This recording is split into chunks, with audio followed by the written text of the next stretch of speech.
Thokozani, igama ngumkhulu Manzolwandle. I am based in Johannesburg. I'm a spiritual healer and a Gobela, a spiritual mentor. There are so many ways one can speak of toxicity. When one has to explain the word toxic, to my understanding, it talks to something that seek to impair other people, affect other people negatively. Because if something is toxic, it is not only toxic to you, but it extends to be affecting others negatively. So that is what my understanding is when it comes to toxicity. So if we're saying, this thing is toxic, I understand that it means then it's affecting others also negatively, not only yourself. It is not easy to make people understand religion and tradition.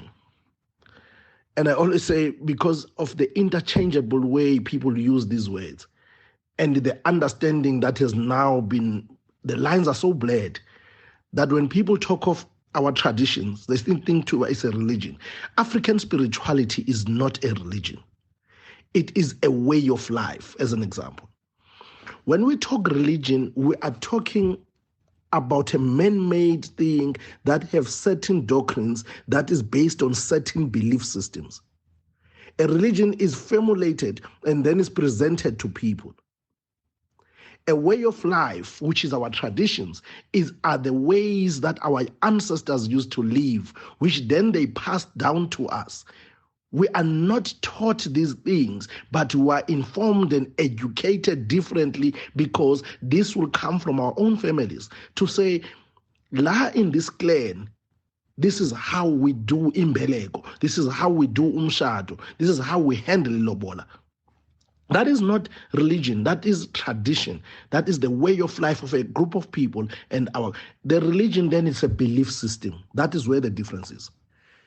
There is nothing that is entirely right or entirely wrong, or where we say something is totally bad or is totally good. There's no such thing, right? So when we're saying, do we believe that there are toxic traits in religion and traditions? Oh yes, there will be. There will be, because these unfortunately will always be influenced by certain stereotypes. So religion does not exist outside stereotypes because it's humans, right? And humans always want to do things in the way they see fit, in the way that benefits them. So if we are looking at tradition and religion, oh my goodness, I believe there are so many toxic traits. However, these were not always the case, but I believe that with the evolution and people and time have changed, people adopt certain things. For example, now we're looking at our women and we say they must be submissive to men. That is never what our traditions taught. That's why you will hear of unkosikazi called indlovukazi. If you understand the symbolism of that, you understand that it talks to the wisdom, it talks to the authority, it talks to the leadership that women were playing in families. At what point then did it change that women are inferior to men? It is because of what I'm talking about, the stereotypes and the inclusion of other ways that people are adopting as we go. However, even in religion, now you'll understand that there's this segregation that men are stronger and better than women. We look at religion like Christianity, for example.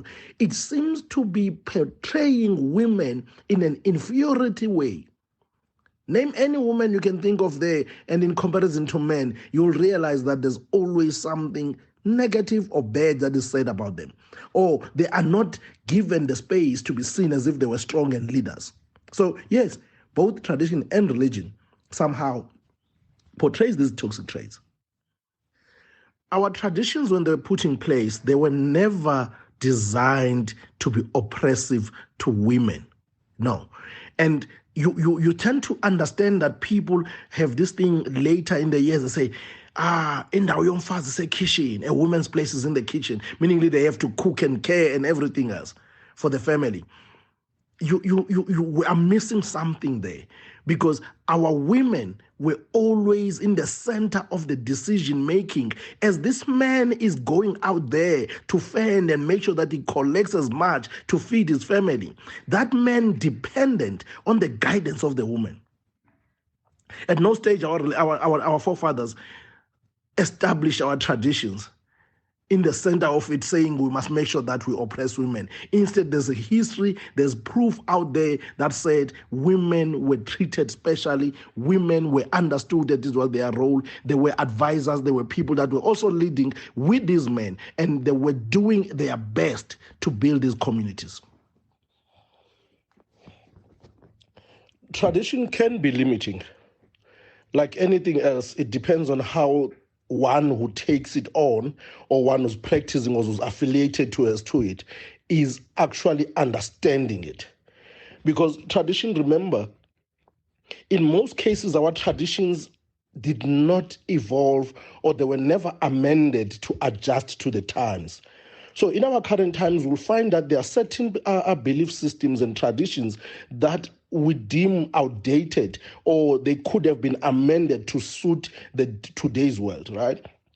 So yes, there's always going to be that limitation, and that limitation is based on the times and the refusal of those who are practicing that tradition to actually adjust and align with current times.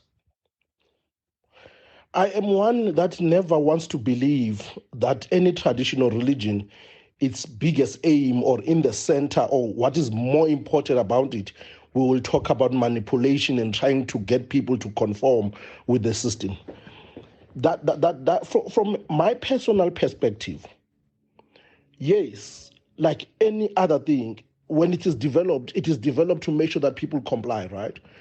And when you are going to have to get a group of people who come from different backgrounds, who come from different thinking, who have different personalities, come from different school of thoughts, to conform and toe the line and follow certain principles, there's not much of a democracy you can allow there. Yes, there are certain things that you'll allow, but in order for that system or whatever it is, even in a family, to work, one needs to make sure that they've got strict rules and procedures that are going to be followed by everyone.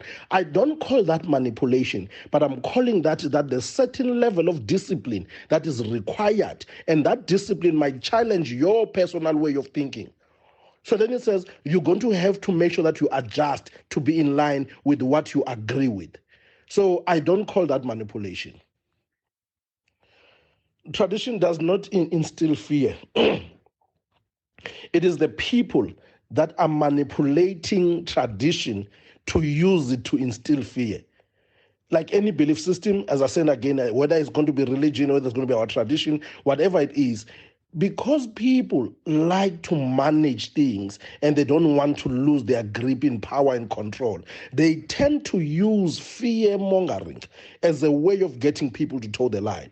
But we cannot say tradition itself, it instills fear. It makes people want to conform and it creates this fear on people in order to follow and apply it. No. I disagree with that notion. There's this thing happening in America where there's the anti-gun people and then there's the pro ones. And from the pro-gun people, they're saying it is not guns who are killing people, but it is people using guns wrongly that is causing the chaos in America. And to a certain degree, I tend to agree with that. You need the guns, right, for your own safety and protection for your family, because imagine you are finding yourself being attacked and then you don't have anything to protect yourself with. But if you're going to take that very same gun that was meant to do good, protect you, use it to go and do a massacre. It's a different thing altogether. So do we then say gun is wrong? One will say yes, because depending on which side they're coming from. One will say no, depending on which side they're coming from. I am of the view that our traditions are not instilling fear on people. It is how they are used and manipulated by those who are leaders, if I were to put it that way, who are actually leading and assisting people to understand our traditions, are misusing our traditions to instill fear. The only best way to practice religion or be part of any religion or any tradition, it is to make sure that you remain an individual within a group. The problem with our people today is if the leader or the one who is in front seems to be preaching this thing or saying these things and they push this narrative of their own, the followers tend to follow without using their own discernment. Now, that is where the problem is.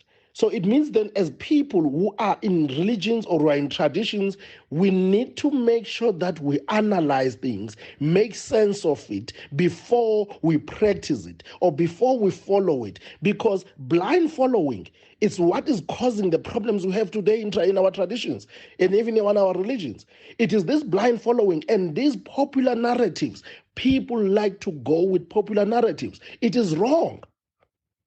You cannot now, simply because there seems to be a wave of a new way of thinking, you then take it with everything and drop everything else that you knew, simply because the way of thinking now is saying what you knew was wrong. You need to analyze these things. I remember I said nothing is ever totally right and totally wrong. So always find the good areas, Thokozani. For those that wants to follow me or follow my teachings and learn more from me, please follow me on all social media platforms. It's Mkhulu Manzolwandle on all platforms. Thokozani, Magwande. I would like to thank my guests, Mkhulu Menzi Kagudu Maseko, Khosikgadi Mamuso, and Mkhulu Manzolwandle. Thank you for gracing us and sharing your knowledge and your wisdom. And you're leaving behind knowledge that our children and their children will know.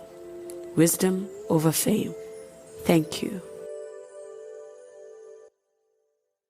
The Unspoken Truth is the catalyst for important and thought-provoking conversations that need to be had. The network tackles social ills, spiritual healing, soul-searching, and mental health awareness. To subscribe, click on the show link to follow our podcast and be part of the Unspoken Truth family. Find us on all social media platforms.